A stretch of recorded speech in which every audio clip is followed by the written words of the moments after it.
Could we be seeing the last days of Critical Role using Dungeons & Dragons? You had my curiosity, but now you have my attention. Episode 1 of Campaign 1. Matt Mercer has opened every episode of Critical Role by announcing that the show is about a group of nerdy-ass voice actors playing Dungeons & Dragons. However, many have speculated that could soon change, given that Critical Role now has its own in-house tabletop game publishing company and an expanding media empire. Now, we know that Wizards of the Coast and Critical Role have some sort of formal working relationship in place. D&D Beyond, which was purchased by Wizards of the Coast last year, is a longtime sponsor of Critical Role and is a current sponsor of Critical Role's Campaign 3. Additionally, Wizards of the Coast has published 2 Critical Role and Dungeons & Dragons collaborations, a campaign setting book and a full adventure campaign. For years, this was a partnership that made sense for both sides. Critical Role is a major reason for the success of 5th edition, while Critical Role has benefited by the continued partnership as it has evolved from a show on Geek and Sundry to its own media empire. Critical Role has said for years that they want to protect and maintain ownership of their stories, their characters, and their IP, and they've built up their own fantasy brand independent of Dungeons & Dragons. The Legend of Vox Machina contains no Dungeons & Dragons IP, even though, hypothetically, Wizards of the Coast, Hasbro, and Critical Role could have worked out some sort of deal of some kind so that Thordak looks like a D&D red dragon, or a beholder appears instead of a generic one-eyed aberration that happens to paralyze and petrify people. But The Legend of Vox Machina is a Critical Role show, not a Dungeons & Dragons show, and that distinction looks to continue now that Amazon has agreed to a wider deal with Critical Role for more TV shows and content. And more Amazon shows means more Critical Role products, more Critical Role toys, more Critical Role t-shirts in stores. And that means that there's a less of a financial reason to stick with Dungeons & Dragons, considering that Dungeons & Dragons is producing its own toys, its own shirts, its own stuff. Critical Role and Dungeons & Dragons, while they used to be in sync, they're kind of rivals now in some ways. Even the in-world ties between Critical Role and D&D seem to be loosening.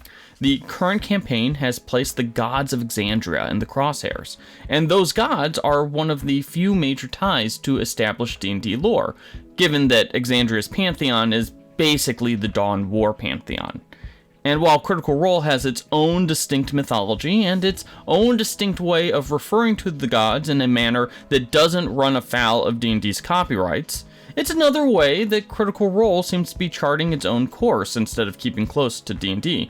What better way to break with Dungeons & Dragons than by killing off the D&D gods? All gods will die.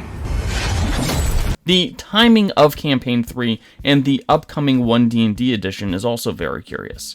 There's a decent chance that Campaign 3 could wrap up right around the time that 1D&D launches. And I'm sure that Wizards of the Coast would want Campaign 4 to use its brand new edition. But with the 5th edition basic rules now published under a Creative Commons license, Critical Role could easily keep using 5e or a derivative as its game system indefinitely. Especially now that it can publish more 5e compatible rulebooks and campaign setting books and all that stuff without having to use the Open Gaming license. The upcoming 1D&D represents something of a flashpoint, where Critical Role will have a decision to make. Will they switch to this new edition? Will they stick with 5th edition? Or will they decide to drop D&D entirely? Of course, there's also the fact that Critical Role has its own game publisher, Darrington Press, and they have several talented tabletop RPG creators who actually work for Critical Role on staff.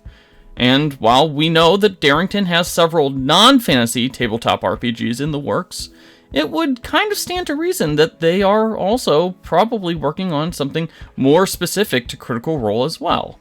The recent OGL controversy has shown the dangers of tying your brand and business too heavily to a third-party company, and Critical Role has the ties to the tabletop community to build a talented team to support a full tabletop RPG with regular releases very easily. This is all speculation, of course.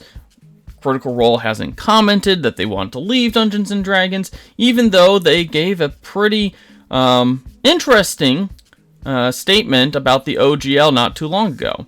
However, the new Amazon deal and this recent OGL controversy has led to a lot of renewed speculation that Critical Role and D&D are heading towards a fork in the road. Now, it probably won't happen in 2023, but 2024 feels like it will be a big year for tabletop RPGs in general, and Critical Role could end up being one of the biggest movers and shakers in the tabletop industry in a couple of years. So, do you think that Critical Role is destined for a split with Dungeons & Dragons?